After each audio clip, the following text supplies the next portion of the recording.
So on Republic Day, which I believe is the day that commemorates the Constitution in India, um, there was some form of miscommunication around the nature of the protest and the timing of when it was supposed to start or whatever. Obviously I don't have a lot of window into the details, but let's just say that it degraded into violence, and there were a number of people hurt. I think there was at least one person killed. There was the deploying of tear gas and other sorts of. They also, Jeff, they also shut down the internet right in the morning. Like the farmers are actually using the internet to like communicate where to go and all this stuff, and they shut it down at the beginning of that. That was kind of weird, you know? Yeah, well, that's obviously going to result in chaos.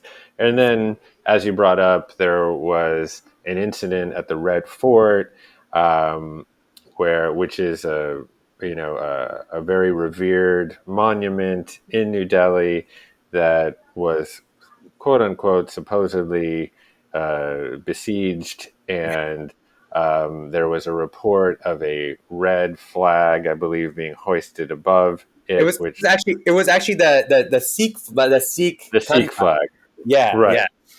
And Which and mind, then which mind you, Jeff, they have hoisted there before on other days because the Sikhs have actually saved India in the past. Like they've literally saved India. So it's like weird that they're like, why did you guys put that up there? It's like you guys have put it up yourselves before. right.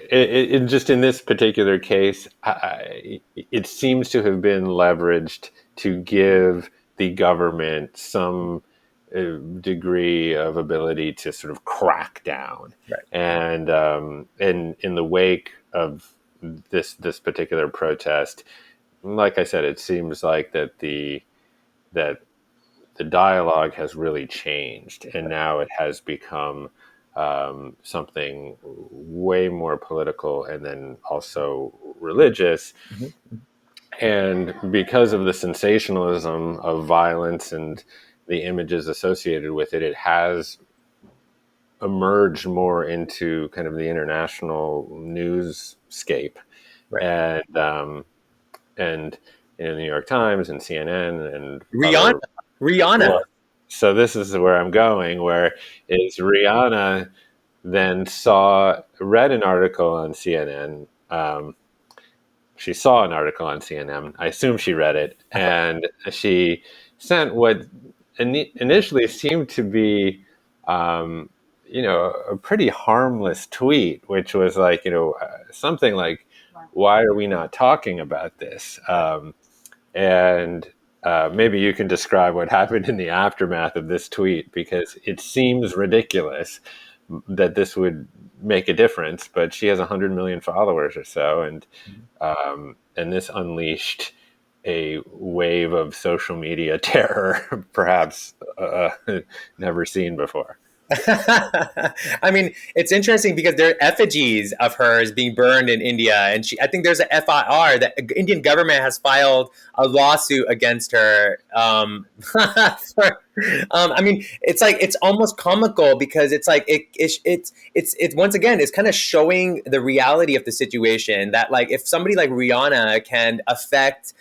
Like it just shows the skin is very like the skin is very very like exposed, right? Of these cats, and it also kind of says like what are they really afraid of? They're afraid of attention, afraid of awareness, right? And when I say they, I don't want to be like us because I really do believe in the interconnectedness of things. I think ultimately oligarchical powers, they want to keep their control, and they don't want people to recognize that hey, there is something of unity about this. There's something of awareness, right? Because that also then that empowers these workers and these farmers and indigenous people to come together even more because they're like, look, Rihanna's saying this, and look, we got the backing of whoever else, right?